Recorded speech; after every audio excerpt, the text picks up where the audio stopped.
to join this conversation on facebook.com/JoyNewsOnTV, and on Twitter is at JoyNewsOnTV.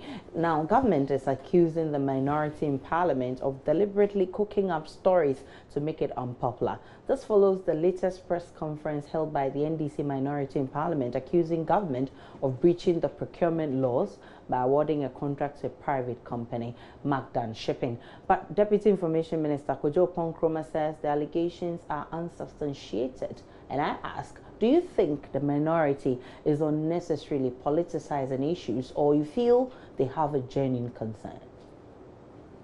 I think there are genuine concerns because the main role of the minority is to check the government.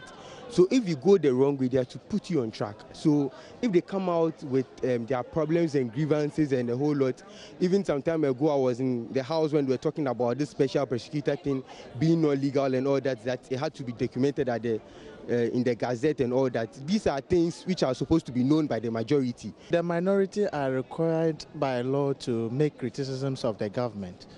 But listening to a Deputy Minister of Information, that's Kojo Ponkroma, he made mention that the minority leader who addressed the press conference didn't start from the whole quotation, the document he was reading from. He didn't start the whole thing. So he started from where he favored the minority. That was why he picked, or he did something like pick and choose way of presentation that would favor the minority. But to me, I think if there are genuine concerns, why not the government should address? But if this is propaganda, then they should give us a break. I stand that they are just doing politics. Their press conferences and what have you, I think they are just doing politics, because you cannot just accuse somebody of being corrupt without providing evidence. I hope you understand me. So when you do the allegation, you must provide the evidence. Well, I honestly feel that it's politics they are doing. Because for every government, the minority will always have something against them, right? So it's a normal thing that goes on, like with every government. They will always find faults just to win people for themselves, right? But I honestly feel that most of their points are baseless. I'm looking at it from the perspective of genuine, concern. In a situation that you have people making allegations, if we should leave such issues hanging, bear in mind it can also lead us into danger. In President Kufuor's administration, I'm well aware there were issues like this that happened, and anytime the NDC comes out on this issue, it helped the administration in one way or the other. It puts them on check. If the previous administration were blind on that and this government has decided to have a radar on such issues, I believe it will help. Well, very interesting comments from the streets, but what have you been posting on our social media platform? Courage Livingston says, I think the majority is wrong because minority is really exposing the lies of this Nana Addo government, which they are not comfortable with. And Kubain says, in fact, they're pedestrian with all their arguments. They have no facts. Everything is hearsay. They also keep shifting the goalposts. Anytime they raise an issue and satisfactory answers are provided, then they'll try to smuggle in a different one, all without any concrete evidence. In fact, they're wasting our ears and precious time. And Redu says the minority just wants to be seen to be relevant. They throw allegations to the public without following it through to the letter. Since they accused the finance minister of misconduct in the bond issue, have you heard them talk about it again? I stopped listening to their unconvincing press conferences some months ago. And Philip Ahuma says, at this point, it is regarded as an allegation. Until the majority in Parliament responds to this issue, we can't have a vivid conclusion of what the minority is saying, or until an independent body investigates it, it still remains an allegation. Okay, and there are 6 replies there, which means that there's quite a bit of a debate going on there. But yes, it probably does not require the majority to respond. The Finance Ministry has responded through the Deputy Information Minister, Kojo Ponkroma. And Thomas also says minority are being hypocritical in their submission, where they are needed in solving problems like snake scandal. They seem unconcerned. If they want us to take them serious, then they should explain to us how pensioners' money was used to procure a dubious software that never worked. Wesibuata says the minority can make noise about 10 million, but will need expert advice before they can comment on snake saga. Anytime the minority holds press conference and I see Honorable Atofo Sempe, then I see they aren't going to say anything substantial. Concert party. And those are some comments from our Facebook platform. And also, the Copenhagen University in Denmark is currently offering a course based on the life of singer Beyonce. Now, the course being studied is tagged Beyonce, Gender and Race, and about 75 students have signed up for this course. The undergraduate arts and cultural students are expected to study the singer's lyrics, videos, and performances to earn a degree. Wow, that's interesting. Well, so let's bring that home and see if it will fit. And the question I ask, if this course were being offered in Ghana, which Ghanaian celebrity would you want to learn about? What about him or her, and why? Anita Eskin. What about her do you want to study?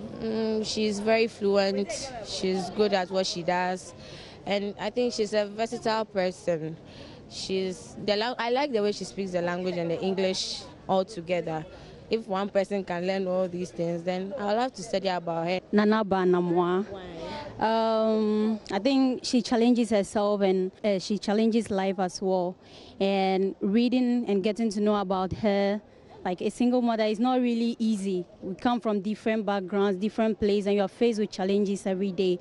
So if you're able to rise above your limitations and all that, and right now you are somewhere at where she is right now, I think she's worth studying. I don't think any of them is worth studying. Why? Because none of them is doing anything really like innovative that like we should study them. They are not really working hard.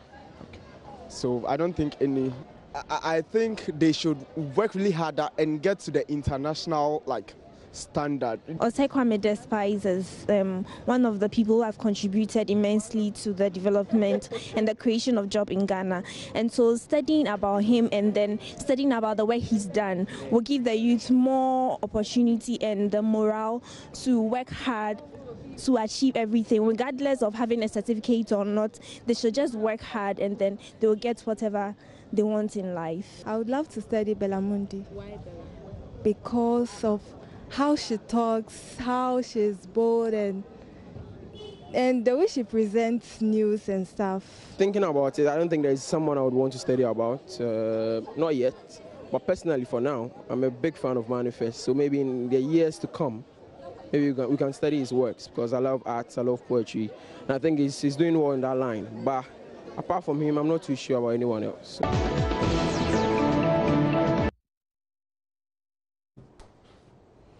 All right, so let's check out what you've been saying on Facebook. I'm wondering if it was in the University of Ghana or in KNUST or any of the university who you'll be celebrating. Yeah, but I'm wondering why they didn't mention you. Oh, come on. The all-powerful Tundra. Okay, so let's Barry check out. Makuba just says, it is a good thing that's being done. How I wish we had an Ampedu on Pabobo Day here in Ghana. We'll celebrate some of these legends while they have breath. Adora Mystica says, what kind of achievements has she to warrant a study at a higher educational institution as such? Hey, well, if I was to study about someone in Ghana, then it should be Daddy Lumba. And then Philippa Huma says, funny face in the fear I would like to learn about their marital life. Oh. Desmond Oakley says, Amachi Dede and Daddy Lumba. This is because I want to know how they put the lyrics together. And James says, KSM is the techniques of interactions with people and his ability to make people laugh.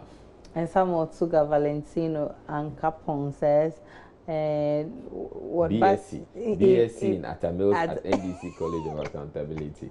I want to know what killed our dear president. Kuma Injibwe says, Osofo Daze, I think his contributions to the creative arts industry is huge. And Fisher Seidu Usman says,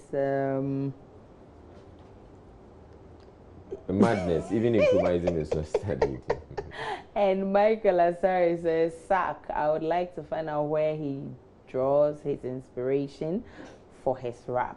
And Yeboah Isaac Newton says, deep or BSc psychology, because his song lyrics advises the youth a lot.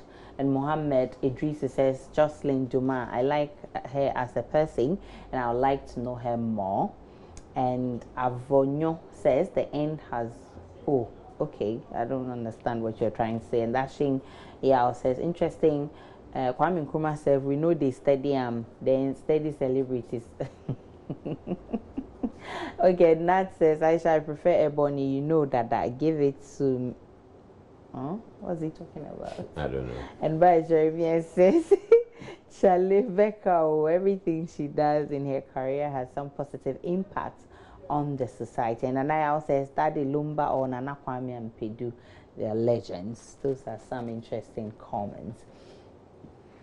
All right, so finally, WCW, as we know on social media, is Woman Crush Wednesday. This describes how men who, normally have a crush on ladies that they are attracted to. So let's all join in the fun. And I need you to tell me about your senior high school crush and why you were crushing on her. Felicia Ajasu, yeah. The person looked nice to me in terms of face. Yeah, the face was sharp. Me, I like nice things, so anything that looks sharp and beautiful, I like. Were you able to tell her? No, it was just eye communication, that kind of thing in senior high school. Yeah, so you just look at the person. Once in a while, you say hi. The person says hi, and that's all. Adjuanuela, the host of High School Click. I just like her personality, the way she is, everything. So were you able to tell her? Yeah, I've told her. I got her number and I finally told her. There was one particular girl, Kerita, I think she's in Netherlands as a noun. She had this curly hair, black in complexion, and she was beautiful. And yeah, I think she was seated like 2 desks away from my desk. So I was always crashing on her. Well, I did tell her, but then it was immense. Or it got. I think I told her more that I was into her after school. Anita Setre, by then she was in the business class, and yeah, anytime I see her, I get frightened. But hey, it's past and gone, so I'm cool now, I'm okay now. Okay, so I know, Israel, you had a crush. Tell me about it. It's not safe to reveal. All of a sudden? Oh, why are you giving her up? Well, I'm not giving her up. Probably she wouldn't be comfortable with me mentioning her name on her. Okay, all right. But tell me about your crush. Well, Napoleon. Or you didn't crush, people crushed on you. There was Napoleon who had a crush on me. In fact, he told me after school. Okay. He used to beat me so much, and I didn't know why. It just confirms people had a crush on you. You didn't crush on people. Well, yeah. Not that I remember. See? So let's check what you've been saying on Facebook. Anthony Kema says, I was interested in this thing way back in SHS. You haven't mentioned the person's name. Oko says, hey, there was this girl called Jocelyn. Now I love her style, but to say I love you was like invoking curses. Until recently, I told her, guess what? Now she also they feel fine boy. Oh, okay. Sarah says, back in my SHS, there was this girl named this thing, Nora. She was super cool and too beautiful to be holding my arms. But since I was a lad, I couldn't tell her this thing. Follow says, back in SHS, my crush was Elizabeth, who was my junior though. She didn't give me any chance to even tell her my feelings, but I eventually got her when I entered university. You got her? Okay. Sule Mohammed says, wow, I was seriously crushing on a certain girl, but was so timid and afraid to tell her the word I love you was like a sacred word to me. Right? The word crush cry, when did it find its way into Ghana that it has gained popularity like that? My crush is like, okay. Oh, so. You are? My crush is... Okay, so he writes Aisha Ibrahim. I don't know. It is you. There are a lot of Aishas around. Hadora Mystical Ibrahim says, unfortunately, my brother happens to be my only secondary school mate. So I don't have any crush, really. Oh, well, maybe he went to a boys' school, so he didn't find girls there.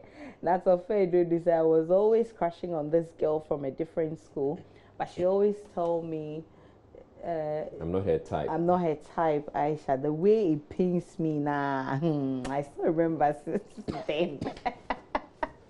So you haven't been able to tell her. You should be courageous, be bold, and tell her. Oh, okay. So here's a revelation. Jamatutu says, Gloria Dantel, and he actually tags her. Gloria Dantel, I so crashed on you. I heard her sing "Hero" by Iglesias in the bathroom, and I crashed on her from that day. Jamatutu will be a lady, right? No, it should be Jamatutu looks like a lady. Yeah, okay, if you look at her. She's crashing on Gloria. Okay. Another girl, okay. And also Christopher Gatti says, in SHS, my crush was my maths Akiola that I spy every day. Good for you, mathematician.